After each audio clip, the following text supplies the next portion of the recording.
মানে আমার এই মানে তারিণী পাগলের কার সন্তান, বাবার নাম ছিল জয় হরি। তারিণীর যে কয় ভাই ছিল এটা আমার জানা নেই।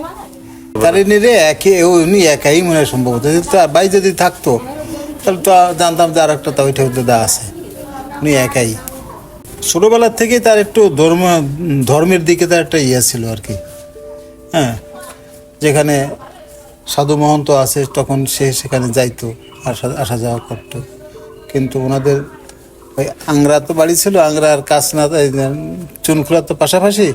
হ্যাঁ, বললাট চুনখোলা, ওনার বাড়ি ছিল আংরা, আংরা থেকে পাশেই চুনখোলা। হ্যাঁ, তো উনি দিনু বাবুল একজন ভালো সাধক ছিল, তখন ওনার কাছে যে এলো থাকে দীননাথ, ওনার কাছে মোটামুটি যাওয়া আসা বা ওঠা বসা, ওনার কাছে শিষ্যত্ব গ্রহণ করে। তখন ওনার বাড়িতে ওই পাগল যেদিকে যেত তার নৌকা নিয়ে, হ্যাঁ, বা হাইটিয়া ওনার পিছনে পিছনে ঘুরতো। ঘোরার পর একদিন সে মোটামুটি ওই সে ওই কাঁচামালের ব্যবসা করতো, মাল আনতো ইসের থেকে, নোয়াপাড়া হাটের থেকে। নোয়াপাড়া হাটের থেকে মাল আনতো। তখন ওর গুরুদেব, দীনপাগলের গুরুদেব বললো যে তোমার যে এই মানে তারিণীর গুরুদেব বললো যেরকম দীননাথ, যেরকম তোমার হাটে যেতে হবে, নোয়াপাড়ার হাটে। তখন ওনার যে বড় নৌকা ছিল, ওই নৌকা নিয়ে উনি একা একা নোয়াপাড়ার হাটে যায়। হাটে গিয়ে মোটামুটি তখন যাইতে যাইতে রাত হয়ে যায়। রাত হয়ে গেলে তখন ওখান থেকে আর কোনো কাঁচামাল পাওয়ার বা কোনো কিছু, কোনো মাল বা শাকসবজি ছিল না। পরবর্তীতে অনেক রাত্রে একটা গরুর গাড়িতে কিছু কাঁচামরিচ আসে। তখন উনি ওই মোটামুটি কাঁচামরিচ কিনে নিয়ে, হ্যাঁ, নোয়াপাড়া থেকে চৌনখোলার উদ্দেশ্যে রওনা দেয় 18 বাইন দিয়ে। তখন পথে অনেক বড় শ্মশান ছিল, শ্মশানের নামটা তো ভুলে গেছি ওটা। ওই শ্মশানে উনি দেখে যে নৌকো বেয়ে যাচ্ছে, তখন সাদা কাপড় পরা একটা লোক শ্মশানের এ মাথার থেকে ও মাথায় মানে পাইচারি করতেছে, হাঁটাহাঁটি করতেছে। তখন ওনাকে দেখে বলছে নৌকো বেয়ে যায় কেডা, তারিণী। তখন তখন বলো তোর নৌকা এদিক নৌকো ভিড়া। তখন বলো না, নৌকা ভিড়াবো না। নৌকা ভিড়া, তোর না নৌকা ভিড়াবো না, তোর নৌকা ভিড়ানো ভালো। তখন মোটামুটি ও নৌকা ওই শ্মশানে ভিড়ায়। তখন ওই লোক মোটামুটি কাছাকাছি আসে ওনারে বলে যে নৌকোর থেকে নাম। তা বলো যে না, নৌকোর থেকে নামবো না। নৌকোর থেকে নৌকো থেকে নামবো না। তৃতীয়বার যখন নৌকোর থেকে নামা ভালো, কয় যে না, আমার ওই গুরুর নৌকার বইটা ছেড়ে আমি নৌকো থেকে নামবো না। তখন তার গুরু ভক্তি দেখে আর কি, শুনে মোটামুটি সে মুগ্ধ হয়। মুগ্ধ হওয়ার পরে তাকে একটা বই দেয় যে যাবি, এই বই দেখে দেখে তুই চিকিৎসা করবি, মোটামুটি তোর কথা মানে রোগে তোর কথা শুনবে। তখন সে বলছিল যে আমি তো লেখাপড়া জানি না,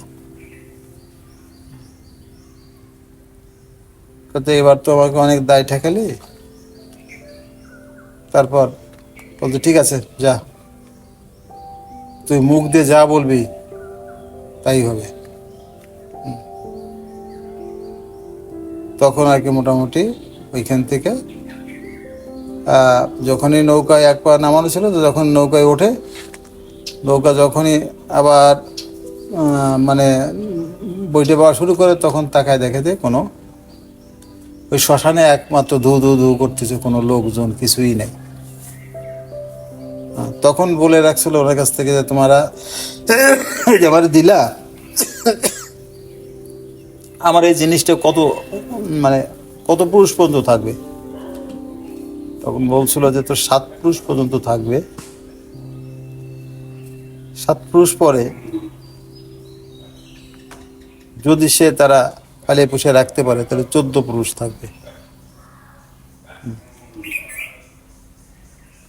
এই বলে সে বিলীন হয়ে যায়।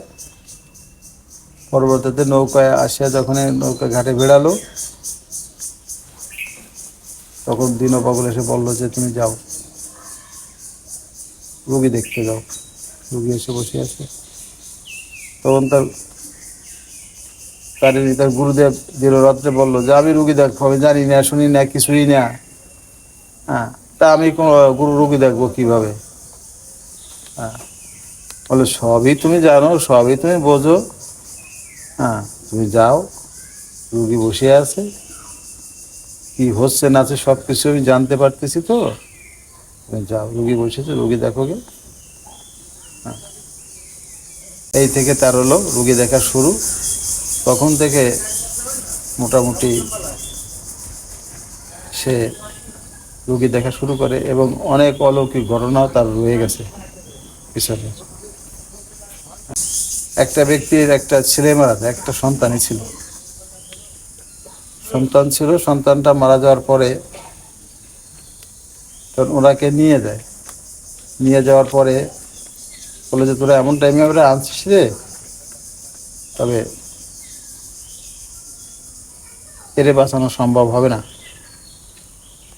তবে কি করা যায়? তাই এটা এই জন্মে হবে না, তবে এর পুনর্জন্ম যখন হবে তখন তোর কোলেই সে ঘিরে আসবে। তখন যারা আমরা বুঝবো কিভাবে যে এইটাই সে আমার আগের জন্মের সন্তান ছিল? তখন একটা বড়শি, এই যে মাছ ধরা যে বড়শি আছে না, একটা বড়শি নিয়ে বড়শি পোড়া একটা দাগ দিয়ে দেয়। তখন ওরে একটা চিহ্ন ওরে রেখে দেয়। দেখা গেল কি ওই চিহ্ন থাকলো যে মোটামুটি পরবর্তী আসলে এরা বুঝতে পারবে আমাদের সেই সন্তান ফিরে আসছে। এটা হলো তাদের পরীক্ষা করার জন্য। পাগল বলে নাই যে এটা করো তোমরা, হ্যাঁ পাগল এটা তাহলে আমরা করো। ঠিকই দেখা গেল কিছুদিন পরে যখন তাদের আবার সেই পুত্র সন্তান আসলো, তখন ওরা বলছিল যে সন্তান কি সন্তান, পুত্র সন্তান আসতে হবে কিন্তু। তখন ওটা নিয়ে মোটামুটি সে বলে যা দেয় ঠাকুর, না যাওয়া হবে না, আমাদের যা আমাদের কাছ থেকে নিছে সত্যি সত্যি ঈশ্বর সেটাই আমাদের ফিরে দিতে হবে বাবা, যা পুত্র সন্তানই হবে। তখন ফিরে আসার পর ঠিকই তার ওই বসির ডাক ছিল।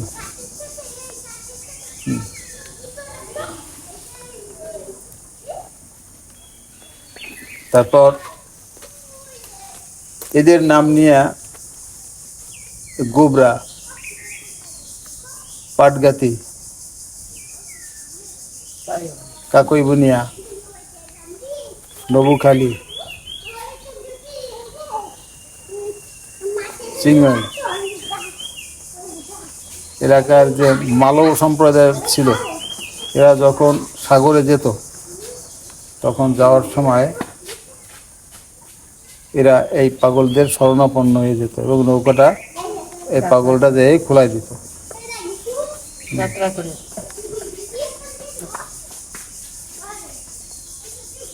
এদের মাধ্যমে দেখা যাচ্ছে নৌকো বুড়ে যাচ্ছে নদীতে। হ্যাঁ, একজনে হঠাৎ করে একদিনকে দেখি যে মোটামুটি এইখানে দামা নিয়ে নৌকো খিচতেছে। রাত তখন 8টা বাজে।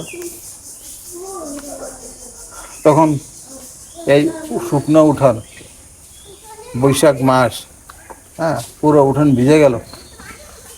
তারপরে আর কি বললো যে কি ব্যাপার, তার দাদা রে ওরা তো নৌকো নিয়ে সাগরে গেছে, তা মোটামুটি নৌকো বুড়ে যাচ্ছে।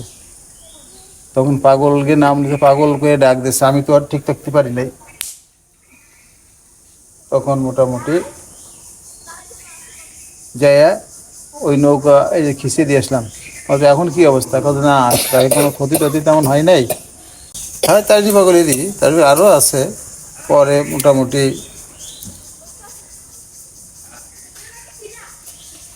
পরে ওরা ওইখান থেকে তার 2 দিন পরে, তখন তো বরিশালের থেকে যাতায়াত ছিল তো লঞ্চ, ভোরবেলা এসে হাউ মাউ করে কান্নাকাটি। এই মন্দির তখন হলো কিসের মন্দির ছিল, ওই টিনের ঘর।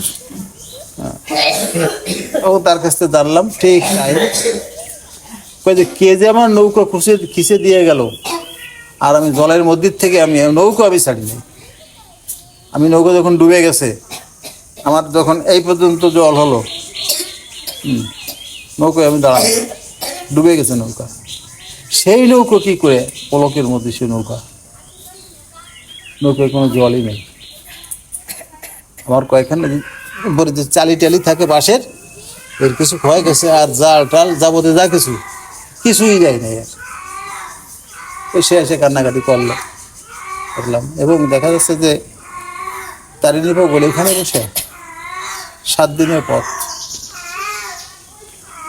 এই বাড়িতে বসে যখন মন্দিরে বসা থাকতো, তখন সে 7 দিনের পথ, অর্থাৎ আমরা হাইটে 7 দিন কত দূর যেতে পারি, ঠিক তত দূরের পথে ওখানে কি হচ্ছে এটা ওই বাড়ির থেকে বলে দিতে পারতো। তারপর তো দেখা যাচ্ছে যে মোটামুটি উনি ওই আংরায় যখন প্রথম বারুণী উৎসব হলো, তখন প্রথম বছরে বারুণীতে যে পরিমাণ লোক হয়েছিল,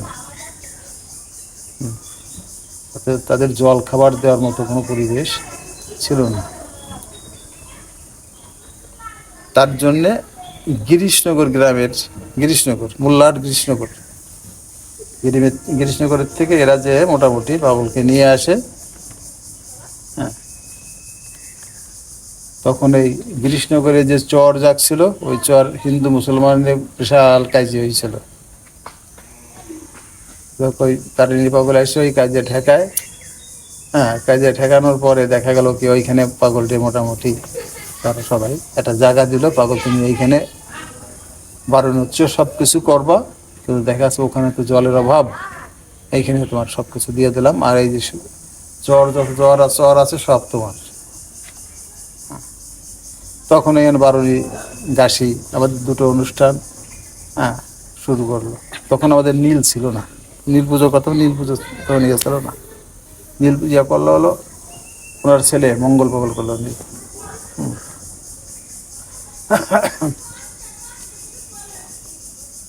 ওইখান থেকে কয়েক বছর পরে এই ঘোনাপাড়া গ্রামের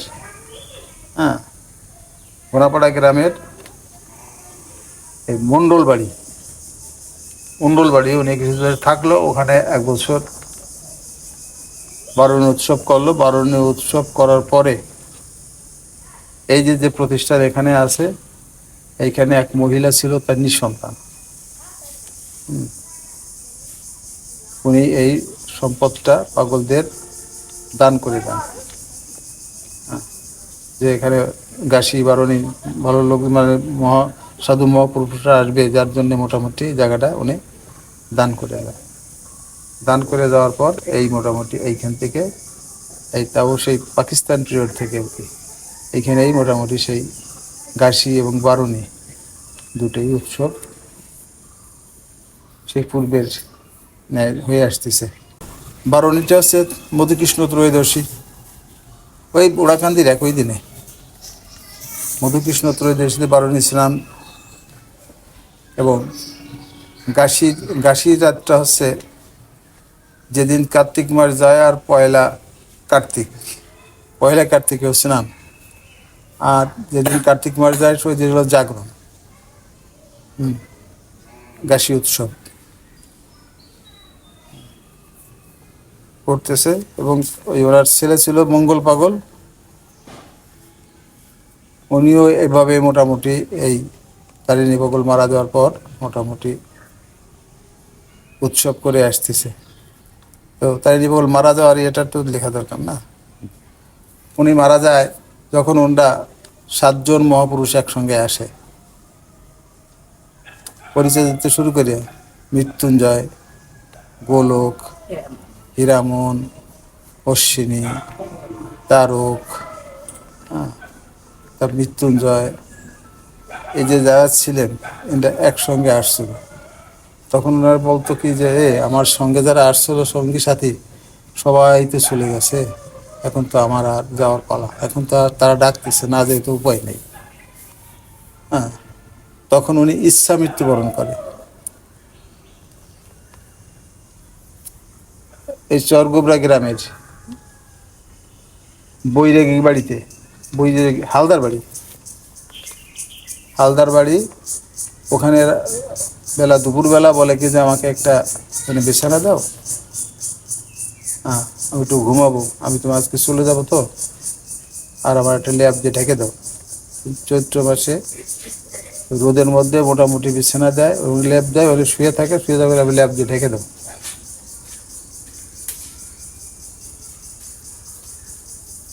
ল্যাপ দিয়ে ঢেকে দিলে মোটামুটি বলছিল যে 10 থেকে 15 মিনিট পরে লেপটা তুলে ফেলে, কিন্তু দেখা গেল 10 মিনিট পরে যখন লেপটা তুলছে তখন ওই শুধু দেহ পড়ে আছে, কিন্তু এই অবস্থায় মোটামুটি উনি মৃত্যুবরণ করে। তারপরে দেখো ঘনাপড়া আসে এই যে এই মন্দিরে, এখানে সমাধি করা হয়। ও ওনার বড় শিষ্য ছিল হচ্ছে বুদ্ধিবন্ত, এটা হচ্ছে আড়পাড়া, ভেড়াহাটের পাশে আড়পাড়া। উনিও অনেক অনেক লীলা খেলা দেখাই গেছে আর কি। হ্যাঁ, পরবর্তীতে ওনার কোনো ছেলে সন্তান ছিল না, আস্তে আস্তে হ্যাঁ আস্তে আস্তে ওনার ওই প্রতিষ্ঠান এখন বিলীন হয়ে গেছে।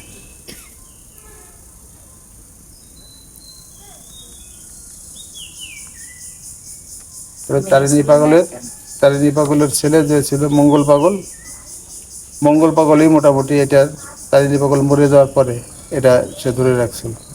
হ্যাঁ,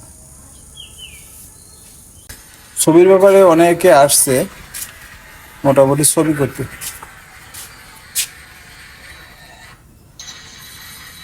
অনেকে ছবি করতে আসছে, কিন্তু বলছে যে তোরা ক্যামেরা নিয়ে আসছিস তো, কিন্তু তারিণীর ছবি এখনো কেউ তুলতে পারে না, তোরাও পারবি না, ক্যামেরায় ছবি উঠবে না। তা আমাকে ওই ছবি কেউই তুলতে পারেনি, আর তার জন্যে আমাদের আর পরবর্তীতে মঙ্গল পাগল হোক, আমার বাবা হোক, মুকুন্দ পাগল, তাদের কোনো ছবি নেই।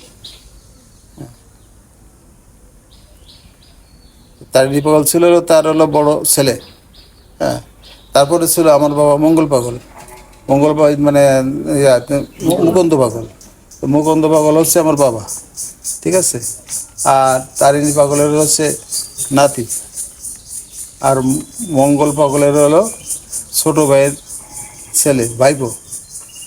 ওই নাতিকে মোটামুটি 6 দিন যখন বয়স, তখন মুকুন্দ পাগলকে মোটামুটি আমার ঠাকুমার কোলের থেকে নিয়ে যায়। হ্যাঁ, ঠাকুমার কোলের থেকে নিয়ে যায়, নিয়ে ওই দক্ষিণে চিতলমারির দক্ষিণে সন্তোষপুর গ্রাম, সন্তোষপুর, নাসিরপুর, সারিচারানি, মগের রাজবাড়ি পর্যন্ত ওই এলাকায় থাকতো। তখন ওনার দক্ষিণে মা ছিল একটা, ওই তার দুধ খাওয়াই খাওয়াই মোটামুটি হ্যাঁ মানুষ করলো। তো একবার ওই জায়গায় থাকাকালীন অবস্থায় একদিনকে মোটামুটি এই গ্রামে কলেরা ধরলো, এই ঘোনাপাড়া গ্রামে কলেরা শুরু হলে তখন এখান থেকে দক্ষিণে গেল এই গ্রামের লোকজন আনতে গেল, আনার পর তখন বলে যে গ্রামে কীর্তন দিতে হবে। তখন আমাদের এই যে প্রতি বৎসর পৌষ মাসের দ্বিতীয় শনি মঙ্গলবার যেটা বাদে, সেটাই আমাদের 7 দিন কীর্তন দেওয়া হয় সারাটা গ্রাম।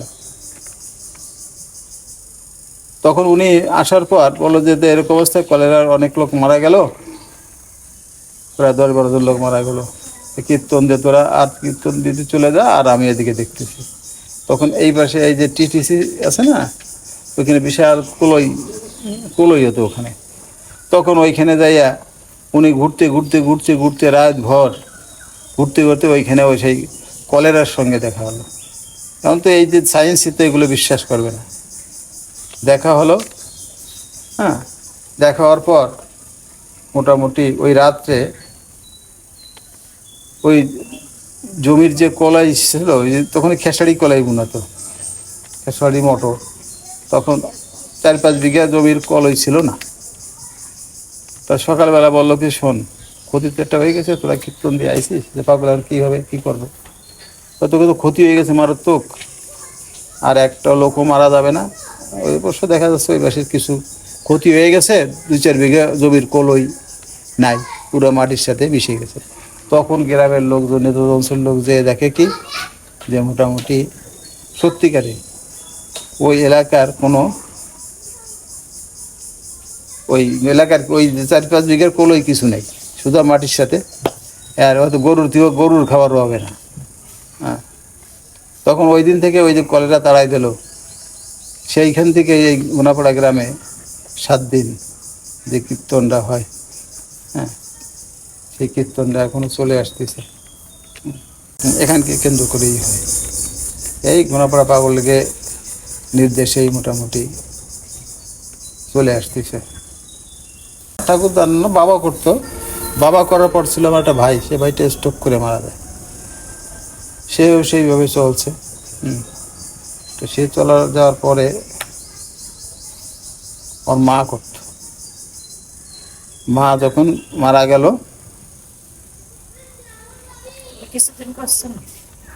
হ্যাঁ, আমি তো কিছুদিন করছি। বাবা মারা যাওয়ার পরে, ভুল হয়েছে, বাবা মারা যাওয়ার পরে আমি করছি বেশ কিছুদিন। করার পরে যখন ওই যে আমার যে বাড়িটার উপর নির্দেশ ছিল, ও যখন একটু বড় হলো, তখন ওরা বললাম কি যে তাহলে বাড়িতে ওয়ার্ডটা তুমি বুঝে নাও। তখন ও করা শুরু করলে তখন ও স্ট্রোক করে মারা যায়। মারা যাওয়ার পরে মা করতো, কিন্তু মাও মারা গেল।